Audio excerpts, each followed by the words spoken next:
Bible, mga kapatid.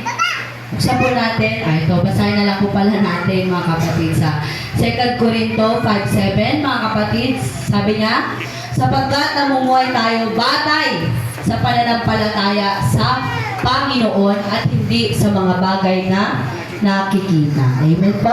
Mari na po tayong makakaupo. Ayan, mapagpalang umaga sa umagang ito, mga kapatid.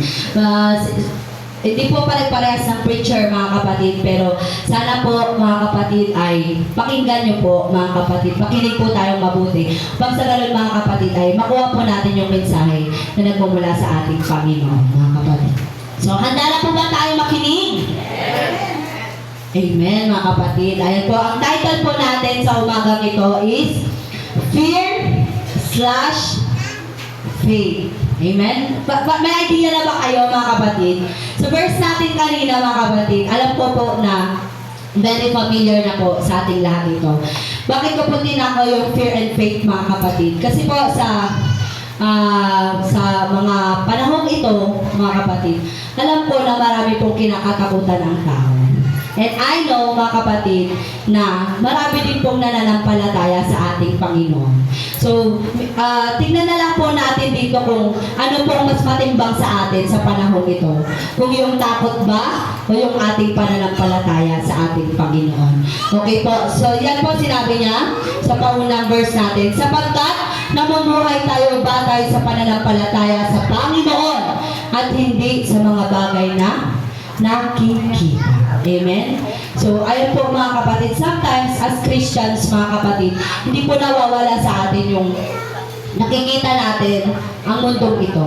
Tama? Nakikita po natin yung mga bagay-bagay na naririto, mga kapatid. Pero sabi ng ating Panginoon, sabi nga sa kanta natin kanina, for with God, nothing is impossible. Hindi tayo nabubuhay, mga kapatid, dahil sa ating mga nakikita, but we live, mga kapatid, dahil sa grace ng ating Panginoon. Amen po, mga kapatid. So, yan po, sinisimplifies lang po niya dyan, mga kapatid, na hindi dapat tayo namumuhay sa ayon sa ating mga nakikita. Dahil lahat ng naririto, mga kapatid, lahat ng bagay na nandito, mga kapatid, na kinahuhumalingan ng tao, mga kapatid, ay mawawala. Amen? Parang ano daw lang yan, mga kapatid, bulaklak na sumibol, tapos mamaya, mawawala na, mamamatay na. Parang tao, mga kapatid, na may buhay, hindi natin alam bukas o kung kailan, mga kapatid, ay mawawalan din ng buhay, mga kapatid. Kaya, sige po, sa first slide po tayo, sa intro tayo, mga kapatid.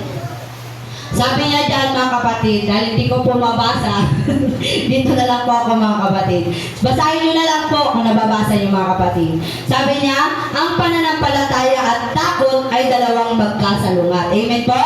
Bagamat pareho kang hinihiling na maniwala sa isang bagay na hindi mo nakikita. Ang takot, tandaan po natin, take note po, ang takot ay nakatuon sa hindi tiyak na mga negatibong posibilidad. Samantalang ang pananampalataya ay nakasentro sa paniniwala, pagtitiwala at pagtsatsaga.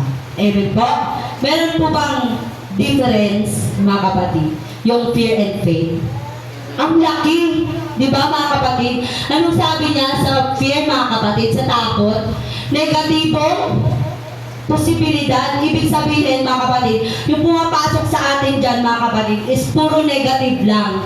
Amen po, mga kapatid. Samantalang ang pananampalataya daw, mga kapatid, ay nakasentro sa paniniwala, pagtitiwala, at pagtsatsaga. Amen? Ibig sabihin, mga kapatid, positive lang po ang ibinibigay sa atin ng ating pananampalataya. Amen po? So, tingnan po natin, next slide po, mga kapatid. Fear is into what if. Sinong mahilig mag what if? Paano kung ganito? Paano kung ganun? Paano kung si Mr. Paano at Miss Paano tayo, di ba, mga kapatid? Ang daming ganyan ngayon, mga kapatid, sa mundong ito. So sabi niya, anong una? What if I fail? Paano kung mag-fail ako sa buhay na ito? Paano kung hindi ako mag-succeed? Paano kung hindi ko makamit yung gusto kong kamtin sa buhay? Amen? Marami ngayon, alam ko, yung mga magulang dito ngayon mga kapatid, marami sa atin ang hindi po nakapag-aral ng kolehiyo. Amen po ba mga magulang?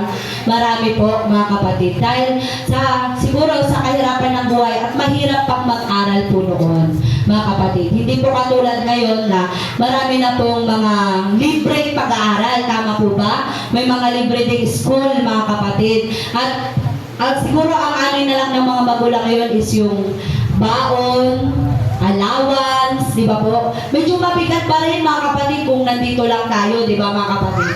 So, magtataka na naman tayo, magtatanong na naman tayo. Paano ko mapapag-aral yung anak ko? Natatakot na naman tayo. Baka masimulan ko, hindi ko matatapos. O, yung mga anak naman, mga kapatid, na nag-aaral, pag-drapaksan, hindi ko na kaya. Paano kung hindi ko kaya yung subject? Kasi ang hirap. Paano kung mag-fail ako sa kurso na gusto